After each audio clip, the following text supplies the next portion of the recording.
할렐루야. 할렐루야. 오늘 또 이렇게 수요예배 오신 여러분들을 진심으로 환영합니다. 또 어하나가 이제 새롭게 시작해서 또 이렇게 학부모님들도 오신 것 같네요.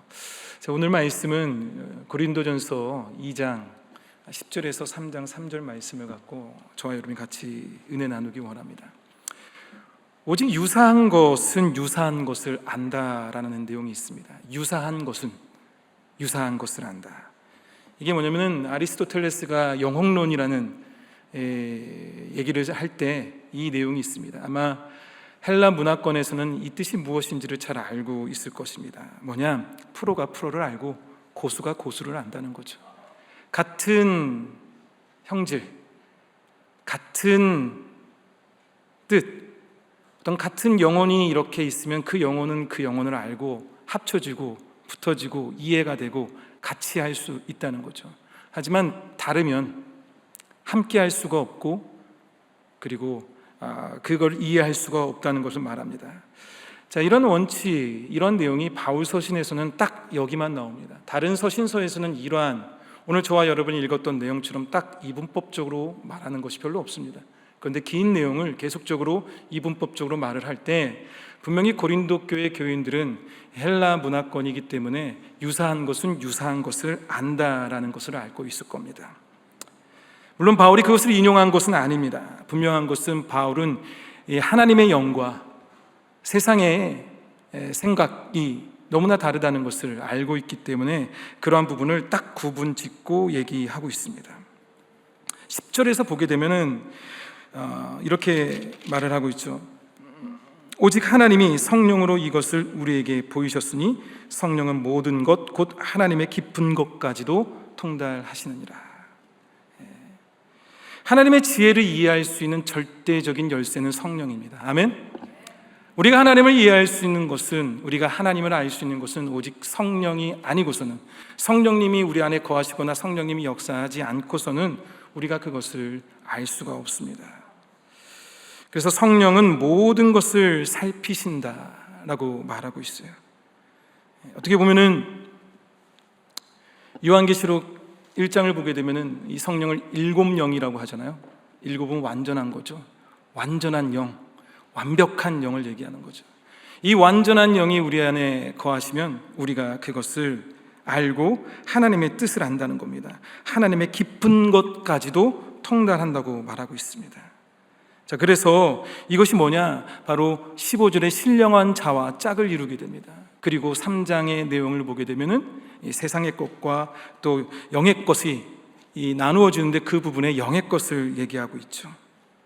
자, 성령은 모든 것, 하나님의 깊은 것이라도 통달하신다라는 이 표현은 오직 성령님만이 하나님의 심오한 본성과 또 하나님이 깊은 그 뜻을, 놀라운 계획을 신자들에게 계시해 줄 수 있고, 그것을 신자들은 성령을 알아야지만, 그 마음이 열려야지만 하나님의 기품을 이해할 수 있다라는 겁니다.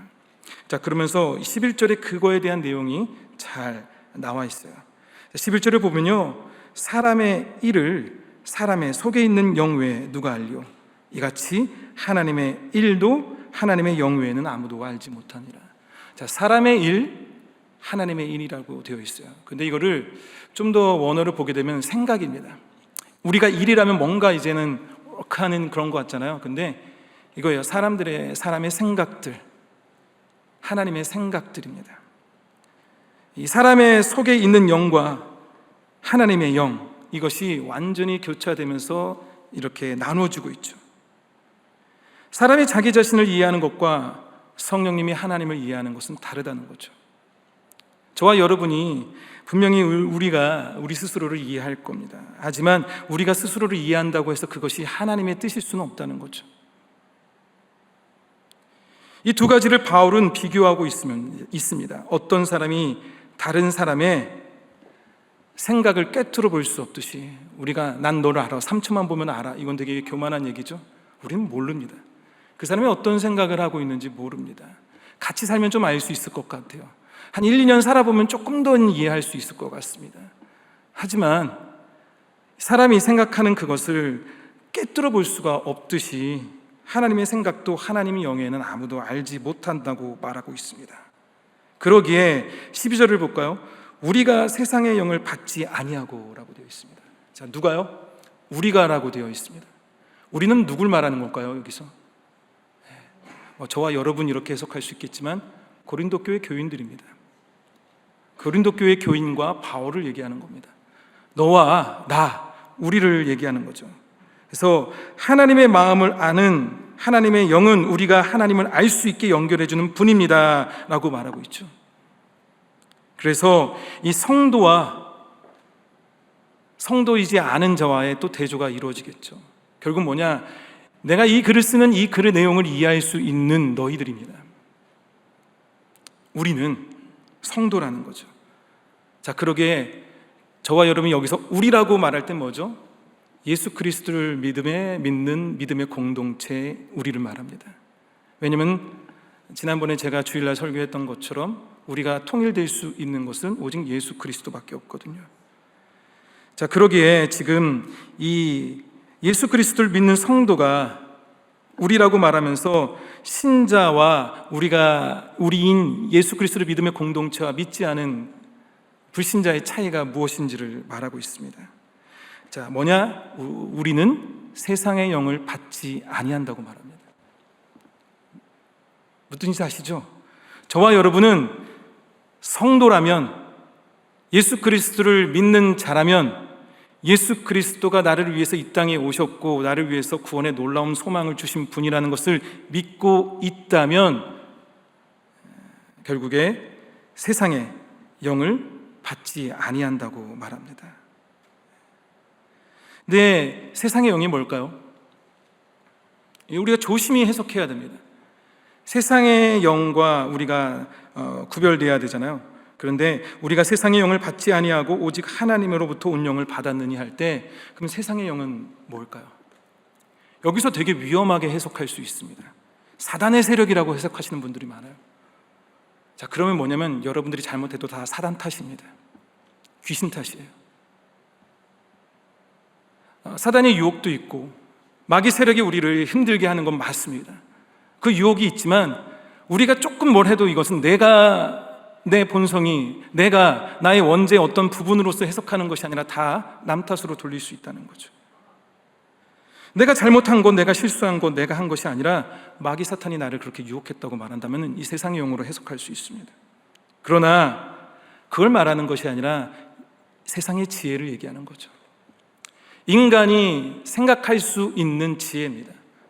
인간이 어떻게 성공하고 어떻게 경쟁 심리를 갖고 어떻게 다스리고 어떻게 누리고 하는 인간에 주어지는 모든 생각들입니다. 도덕적인 부분도 들어갈 수 있습니다. 법적인 부분도 들어갈 수 있습니다. 인간이 잘 살기 위해서 했던 그 모든 생각들을 말합니다. 이 세상의 지혜를 가리키는 말이 바로 세상의 영이라고 볼 수 있습니다. 이 말라기가 아니라 이 오늘 본문의 말씀을 보게도 동일하게 1장 20절에 이렇게 되어 있습니다. 지혜 있는 자가 어디 있느냐? 선비가 어디 있느냐? 이 시대의 변론가가 어디 있느냐? 하나님께서 이 세상의 지혜를 미련하게 하신 것이 아니냐?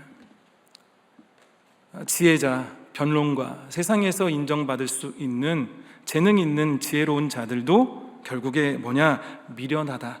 세상의 영과 하나님의 영이 다르다는 것을 말하고 있습니다. 자, 그러면 하나님의 영은 뭘까요? 성령님이시죠. 하지만 하나님에 대한 깊은 진리를 보여주는 심오한 지식이라고 생각하면 안 됩니다. 내가 성경을 매독하면은 이걸 얻을 수 있을 거라는 생각, 내가 직분을 가지면 이것을 얻을 수 있을 거라는 생각, 내가 좀 더 뭘 하면은 이걸 얻을 수 있을 거라는 생각이 아니라는 거죠. 단순한 거죠. 성령님은 성부 하나님과 성자 예수님을 벗어날 수 없겠죠. 결국 뭐냐면은 단순히 우리 백성, 저와 여러분을 구원하시는 하나님의 계획, 그것을 아는 분, 그것을 역사하시는 분, 그것을 이루기 위해서 우리에게 오시고 우리를 사용하시는 분이 바로 성령님입니다. 쉽죠? 이걸 내가 받기 위해서 그래서 저는 상당히 우리가 잘 사용하더라고요. 성령 받으라 하면요, 마치 물건인 것 같아요. 인격체잖아요. 성령님이 오십시오라요. 성령이 나에게 임하면 뭐 이렇게 말하잖아요. 그게 아니라는 거죠. 하나님의 영입니다. 인격체이십니다. 그 인격체를 우리가 하나님의 영이라고 말하는 거죠. 자, 그래서 성령의 지혜와 능력이 세상의 어떤 다른 원천에서 오는 것이 아니라 오직 하나님에게로부터 오는 것을 말합니다. 그래서 우리가 세상을 살아가면서 우리가 인류학을 좀 배우거나 문명을 좀 배우거나 한다면 사람이 주어지는 한계가 있어요. 세상을 통치하고 세상을 다스리고 어떻게 살아가는지에 대한 부분, 정말 사람은 지혜롭기 때문에 그렇게 해나갑니다. 하지만 성령님께서 말씀하시는 부분은 다르더라고요. 그렇게 세상을 살아갈 때 있어서 정말 중요한, 나에게 공허함을 남기는 것이 아니라 정말 내 인격체를 온전히 주님이 나를 다스린다면 내가 이 세상을 살아갈 때 이렇게 살지 않고 분명히 하나님이 영이 원하시는 삶을 살 수 있다는 거죠. 헬라어로 소피아라고 하죠. 지혜. 근데 그 지혜를 말하는 것이 아니라 오히려 그 소피아를 내려놓아야 된다는 거죠. 세상의 것을, 세상의 지혜를 우리가 조금 더 하나님을 의지하면서 겸허히 그리고 겸손한 마음을 갖고 내려놓을 때 하나님의 영이 우리에게 거하시리라 믿습니다. 자, 그러면서 13절을 볼까요? 자, 우리가 이것을 말하거니와 사람의 지혜가 가르친 말로 아니하고 오직 성령께서 가르친 것으로 하니 영적인 일은 영적인 것으로 분별하니라 말합니다. 신자들이 하나님의 마음을 다른 신자에게 전하려면 어떻게 해야 된다고요? 성령이 나에게 역사하셔서, 성령님이 나에게 오셔서 성령님이 나에게 주신 지혜를 갖고 전달해야 된다는 거죠. 성도가 성도에게도 그렇고요, 성도가 믿지 않는 자에게도 어떻게 해야 된다고요? 성도가 믿지 않는 자는 세상의 영이기 때문에 거기에 맞춰서 해야 되는 것이 아니라 우리는 결국에 뭐냐면 하나님의 마음을 전하려면 오직 성령님이 원하시는 것을 전해야 됩니다. 설명하기 위해서는 반드시 신령한 영이 우리에게 역사해야 됩니다.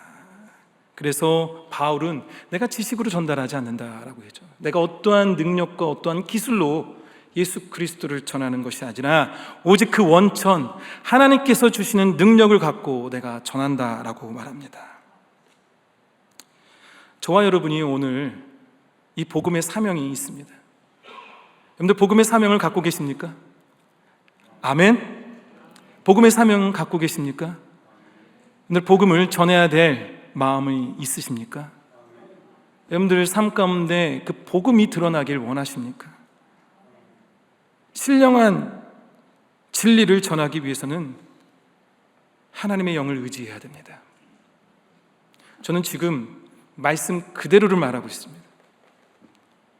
여러분들이 정말 신령한 하나님의 뜻을 전하기 위해서는 하나님의 영이 여러분에게 감동을 주시는 그 능력 갖고 해야 됩니다. 바울이 그렇게 얘기하는 거죠. 자, 그러면서 14절을 보면 육에 속한 사람은 하나님의 성령의 일들을 받지 아니하나니 이는 그것들이 그에게는 어리석게 보이며 또 그는 그것들을 알 수도 없나니 그러한 일은 영적으로 분별되기 때문이라. 저와 여러분이 알 수 있는 것 있지만 저와 여러분이 알 수 있는 것을 다른 사람은 모를 수도 있는 거죠. 당시 고린도서를 보내는 이 시대적인 환경을 보게 되면 오늘도 동일하게 복음에 대해서 대다수의 사람들이 미련하게 봅니다. 더 나아가서 요즘 시대 가운데 복음을 저버리는 사람들이 있습니다. 근데 그 저버리는 내용들 보면은 성경에서 여러 군데에서 그가 믿음을 저버렸다라고 말하죠. 똑같더라고요. 지금도 저와 여러분이 살고 있는 시대 가운데 믿음을 지키고 선한 싸움을 싸우고 있지만 때로는 무너지는 가운데, 때로는 의심 속에서 내가 믿었던, 내가 붙잡고 있었던 그 신앙을 떨어뜨리는 상황이 있습니다. 근데 중요한 것은 하나씩 손가락이 떨어지면서 주님과 멀어지게 되면요, 어느 순간 죄책감도 없고요, 어느 순간 그 복음이 나와도 상관이 없게 되더라고요. 신기한 건 편하더라고요. 편하다고 얘기해요. 목사님 앞에서 편해요 그래요. 오히려 교회 생활했던 것보다 편합니다 라고 말해요. 편하죠. 세상에 속했으니까. 편해요. 굳이 내가 어떠한 책임감이 없으니까. 편해요. 내가 원하는 대로 살 수 있으니까. 하지만 그 편하다는 내용을 잘 보면 정말 진짜 편한 것 같지는 않더라고요. 육에 속한 사람은 성령에 속한 사람들과 대조되옵니다. 푸시키코아라고 말하죠. 이게 뭐냐? 자연을 뜻합니다. 남자와 여자를 뜻합니다. 아주 내추럴한 것을 얘기하고 있습니다. 자, 이 자연, 한마디로 하나님의 영이 아닌 세상 것들은 뭐냐? 하나님의 성령의 일을 받지 않는다는 거예요. 성령님이 두드려도 몰라. 이해되시죠? 뭘 역사해도 이것이 내가 진짜 하나님이 원하시는 건지 찔림도 없어요. 아무 반응도 없어요. 어떤 분이 그러더라고요. 집에서 이제 남편이 교회를 안 다니니까 자녀들도 조금씩 교회에 멀어지고 이제 중고등 아이가 됐는데 자기는 진짜 열심히 찬양을 많이 틀었대요, 집에서. 근데 아이가 조용히 얘기하더래요. 엄마, 정말 음악이 시끄러워. 이해되세요? 다른 거예요. 다른 거예요. 그리고 왜 성령으로 또 못 받냐? 어리석은 것이라고 생각하기 때문입니다. 미련한 것이라고 생각하기 때문입니다. 시간 낭비라고 생각하기 때문입니다. 그래서 계속적으로 우리가 VIP를 받거나 아직 믿음을 알지 못하시는 분들이 오면은 질문과 의문과 또 우리를 공격할 수 있는 여러 질문들 가운데 이것이 있습니다. 뭐냐? 이해가 안 된다는 거죠. 도저히 이해가 안 된다는 거죠. 왜 내가 죄인인지 모르겠다는 거죠. 그래서 이 부분들은 성령님을 모르기에 이루어지는 거라고 얘기합니다. 그런데 이런 일은 영적으로라야 분별할 수 있다고 말합니다. 면밀히 살피고 조사하는 거죠. 이 분변이라고 하죠. 어떻게 보면 이 분변할 수 있다는 이 단어는요, 딱 고린도서에만 나옵니다. 바울이 고린도서에만 10번 나와요. 근데 그 10번 단어를 쓸 때가 뭐냐? 고린도 교회가 알아야 될 때 쓰는 거죠. 그러니까 주제가 있다는 거죠. 분별해라. 이것을 10번을 얘기했다는 것은 고린도 교회가 지금 이 분별에 대한 부분의 중요성이 필요하다는 것을 바울이 계속적으로 강조하는 겁니다. 자, 15절을 보면 신령한 자는 모든 것을 판단하나 자기는 아무에게도 판단을 받지 아니하느니라. 자, 신령한 자는 모든 것을 판단하는데 자기는 아무것도 판단하지 않는데요. 자, 그러면 어떻게 되죠? 제가 신령하면 제가 말하는 것을 제가 다 모든 것들을 판단합니다. 그런데 누가 나를 판단하면 안 돼요. 왜냐하면 난 신령하기 때문에. 이렇게 해석하면 안 돼요. 근데 이렇게 해석할 수가 있겠더라고요. 우리가 이 본문을 잘못 해석하게 되면 영적인 생각과 영적인 일을 알고 있는 사람은 어느 누구에게도 판단을 받지 않아야 되는 어떤 영적 권위를 강조하게 됩니다. 그런데 그렇게 되면요, 권위는, 그렇게 해서 이루어지는 권위는 세상의 지혜예요. 아시잖아요. 우리 권위 때문에 직장에서 힘들어하는 거. 근데 우리는 그 영적 권위에 눌린다면은 이것은 세상의 지혜잖아요.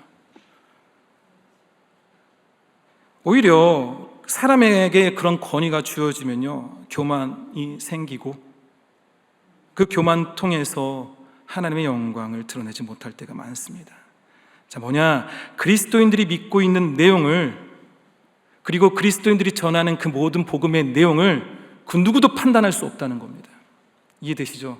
내가 말하는 것이 아니라 나를 통해서 역사하시는 하나님 말씀을 제가 여러분에게 전하면 이 전하는 내용을 누구도 판단할 수 없다는 거죠. 왜냐하면 하나님의 영으로 이루어진 말씀이기 때문에. 저와 여러분이 있는 말씀 그대로를 전하는 것이 왜 중요하냐? 바로 있는 말씀 그대로가 하나님의 능력이 되기 때문입니다. 자, 그러면서 16절을 보게 되면 누가 주의 마음을 알아서 주를 가르치겠느냐? 그러나 우리가 그리스도의 마음을 가졌느니라. 이건 이사야 말씀을 인용한 거거든요. 이사야 40장 13절 말씀을 인용한 건데, 결국 십자가로 말미암는 구원을 믿는 신자들의 행동은 섬김과 행함과 희생, 경배를 해서 그 모든 행하는 것들을 판단하는 것은 곧 주님의 지혜를 판단하는 것이나 다름없으며 감히 인간의 지혜로 하나님의 지혜를 판단할 수는 없다는 것입니다. 뭐냐? 성령을 소유하지 못하고는 주님의 마음을 알지 못하는 사람들과 함께 할 수 없다는, 어떻게 보면 성령을 소유하지 못하고 주님의 마음을 알지 못하는 사람들과는 대조적으로 이루어지는 겁니다. 그런데 우리가 그렇게 할 수 있는 것은 뭐냐? 그리스도의 마음을 가졌기 때문입니다. 여기서 되게 중요한 부분이 나오죠. 우리가 그리스도의 마음을 가졌기 때문에 주님의 마음을 알 수 있다는 겁니다. 왜요? 주님의 가장 높으시고 크신 뜻이 예수 그리스도를 통해서 우리에게 보여주셨습니다. 근데 우리가 예수 그리스도를 믿었기에, 주님께서 이 땅에 오셔서 행했던 것을 보았기에, 말씀했던 것을 들었기에, 결국에 우리가 주님을 이해하고 주님을 믿고 주님을 따른다면 우리가 하나님을 이해할 수 있다는 거죠. 그것을 얘기합니다. 자, 이렇게 하면서 2장의 말씀이 끝나는데, 여기서 끝나는 것이 아니라 곧바로 어떻게 하냐? 이제는 3장 1절과 3절을 통해서 고린도 교회 교인들에게 말하고 있습니다. 자, 바울은 고린도 교회가 위기에 처해 있다는 것을 알고 있고 이 글을 썼습니다. 분열과 분쟁과 은사 위주의 어떠한 레벨을 두면서 소송도 있고 도덕적으로도 문란할 만큼의 어떠한 문제들이 겹겹이 쌓여 있을 때, 그래서 분별하라는 거예요. 그렇게 있을 때 이 교회가 위기에 처해 있다는 것을 알고, 그리고 교회가 위기에 처해 있다는 것은 무엇을 의미하는 건가요? 이걸 잘 생각해야 됩니다. 바울이 지금 고린도 교회가 위기에 처했다는 것을 알고 있는데, 여러분들 생각해 보세요. 교회가 위기에 처한 것은 뭡니까? 어떨 때 위기에 처합니까? 본당의 벽에 금이 가면 위기에 처한 겁니까, 교회가? 조명이 쫙 다 꺼져버리면 교회가 위기에 처한 건가요? 복음의 능력이 무능력해질 때입니다. 복음의 역사가 없을 때입니다. 복음이 교회에서 선포되지 않을 때입니다. 그것이 교회의 위험한 상황입니다. 복음의 취지와 능력을 무력화하고 있습니다. 자칭 세상의 것들을 갖고 와서 훌륭하게 보일 수도 있습니다. 화려하게 보일 수도 있습니다. 뭔가 더 팬시하게 할 수도 있습니다. 하지만 복음의 능력이 여러분들 삶에 드러나지 않으면, 여러분이 성도이시기에 여러분들 삶에서 복음이 전혀 나타나지 않으면 우리 교회 위험합니다. 그거예요. 자, 그래서 바울은 1절과 3절을 통해서 영적인 것과 육적인 것을 앞장에서 말했던 것처럼 다시 얘기하고 있습니다. 형제들아, 내가 신령한 자들을 대함과 같이 너희에게 말할 수 없다는 거예요. 슬프죠? 앞에 거에 세상의 영과 하나님의 영에 대해서 얘기했는데, 내가 신령한 자들을 대함과 같이 너희에게 말할 수 없다는 거죠. 왜요? 육신에 속한 자 곧 그리스도 안에서 어린 아이들을 대함과 같이 하노니, 너희들이 성숙하지 않았다는 거죠. 정말 하나님의 영에 하나님의 생각들을 알고 하나님의 영 가운데 신령한, 세상에 속하지 않고 하나님에 속한 삶을 너희들이 살지 않기에 내가 신령한 내용으로 너에게 말하기가 없다는 거예요. 오히려 젖을 먹인다는 거죠. 젖으로 먹이고 밥으로 아니하였노니 이는 너희가 감당하지 못하였음이거니와 지금도 못하니라. 너희 스스로 속에서 계속적으로 부딪히고 싸우고 그 안에서 들끓고 그 안에서 해결하지 못하는 가운데 어떻게 복음이, 어떻게 그리스도의 선한 능력이 어떻게 너희들의 삶 가운데서 나타내고 세상과 구별되는 모습을 보일 수 있겠냐는 거죠. 아직 너희들이 어리다고 얘기합니다. 자, 그래서 바울은 고린도 교인들이 이 시대의 사람들과 같은 행동을 하지 않기를 말합니다. 이 시대의 사람들과 같은 행동을 하지 말라고 말합니다. 이해되시죠? 자, 그러면 여기도 똑같아요. 저와 여러분은 오늘날을 살고 있는 이 세상과 같아야 됩니까? 달라야 되겠죠. 달라야 되겠죠. 이 말씀을 우리가 딱 보면요, 저도 예전에 이 말씀을 어느 설교자한테 들었습니다. 근데 이 단락을 교회에서는 오늘날 많은 부분에서 잘못 해석하고 있습니다. 잘못 적용하고 있습니다. 완전 180도 반대로 해석하고 있습니다. 교회는 이렇게 영적 우월성이 있어야 됩니다라고 설명하더라고요. 영적인 능력, 영적인 우월성, 세상과는 다른, 얼마나 고귀하고 교회만 오면 세상은 아무것도 아니라고 하면서 말하는 영적 우월성을 얘기하고 있습니다. 바울이 말하는 복음에 대한 의도를 잃어버렸습니다. 이 본문을 잘못 해석하면요, 더 깊은 영성을 찾읍시다. 영적 우월성을 가집시다. 세컨 블레싱이 여러분에게 있을 겁니다. 이렇게 말하는 거죠. 그러나 성령을 받는 것이 하나님을 아는 더 깊은 진리를 알게 되고 그 길을 열어주었다고 말하지만, 정작 내 삶에 그리스도를 향한, 아니면 그리스도의 선한 능력이, 더 나아가서 그리스도께서 이 땅에 오셔서 보였던 어떠한 행함도 나에게 이루어지지 않다면, 아무리 나에게 영적인 우월성의 레벨업 되는 배지를 받아도, 직분자가 되어도 그것은 하나님의 영이 아닙니다. 오히려 세상이죠. 세상의 지혜죠. 우월주의에 빠진, 우월주의에 빠지면 절대 상대방을 변화 못 시킵니다. 절대 그들에게 그리스도의 사랑을 전할 수가 없습니다. 내가 너보다 높은데 뭘 전해요? 불쌍하게만 보죠. 그러므로 본문의 중심, 하나님이 우리를 사랑하사 아들을 보내신 십자가의 메시지가 영적 우월성으로 해석하면 약해집니다. 더 나아가서 바울이 고린도서를 쓴 내용을 쫙 보면요, 은사 우월주의에 대해서 얘기 안 합니다. 오히려 은사에 대해서 12장 얘기하고 14장 얘기하면서 그 사이에 뭐가 있죠? 너희들에게 모든 좋은 은사보다 더 큰 걸 너에게 주겠다. 바로 사랑이라. 사랑하라. 사랑으로 모든 것을 너희들이 감당할 때 은사도, 방언도, 예언도 이 사랑 앞에서 패할 것이라고 말합니다. 여러분들은 교회가 세상 가운데서 어떻게 보여야 된다고 생각합니까?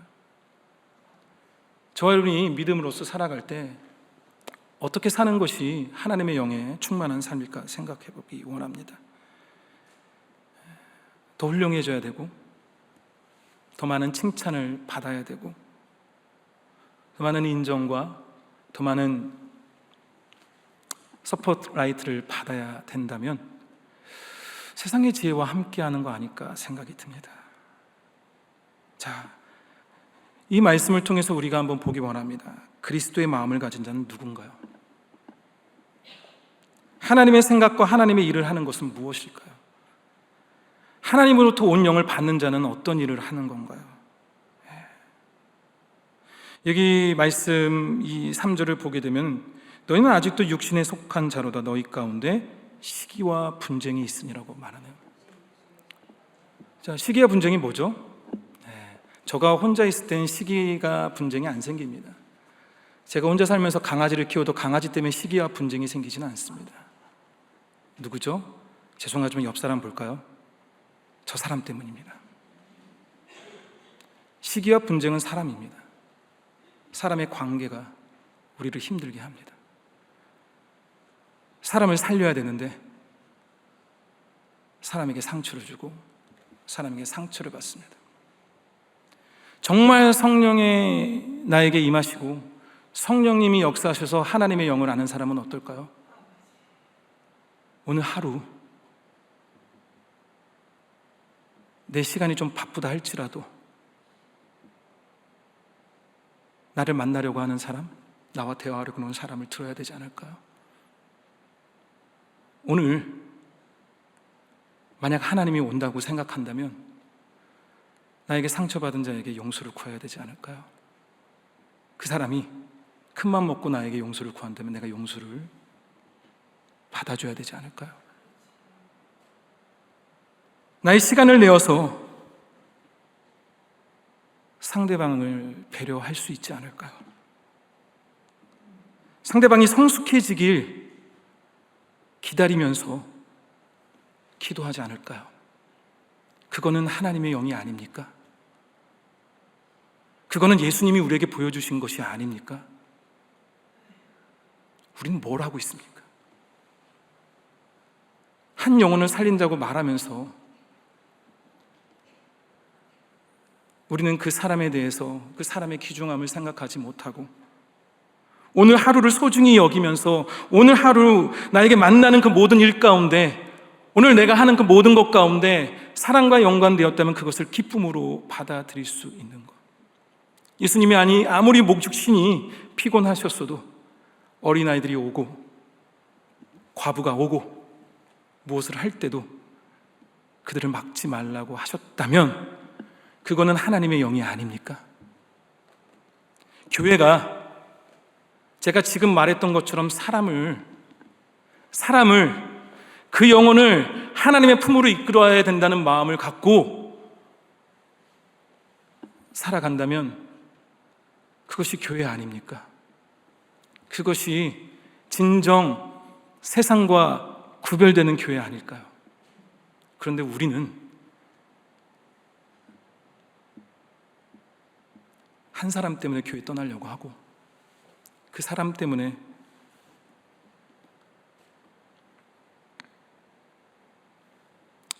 힘들어하고 사람 좋아서 오고 사람 나빠서 떠나는 세상과 똑같은 내가 세례를 받고 10년이 되고 20년이 됐어도 세상과 똑같은 구별되지 않은 모습 속에서 살아간다면 저와 여러분은 회개해야 됩니다.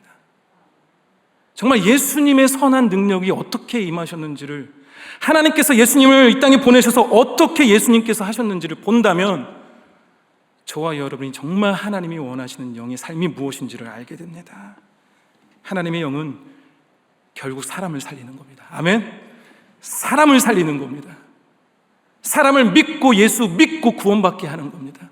그게 하나님의 영이고 그것이 하나님 나라고 하나님의 영광이고 하나님의 능력입니다. 그러기에 여러분과 함께하는 사람들을 기뻐하세요. 여러분들과 함께하는 사람들을 위해서 기도하세요. 여러분들과 함께하는 그 사람을 위해서 기대하세요. 하나님의 능력으로 말씀하세요. 선포하세요. 품어주세요. 기다려주세요. 인내하세요. 하나님이 역사하십니다. 그러한 능력을 갖고 나아갈 수 있는 영이 깨어있는 저와 여러분이 되길 간절히 축원합니다. 기도하겠습니다.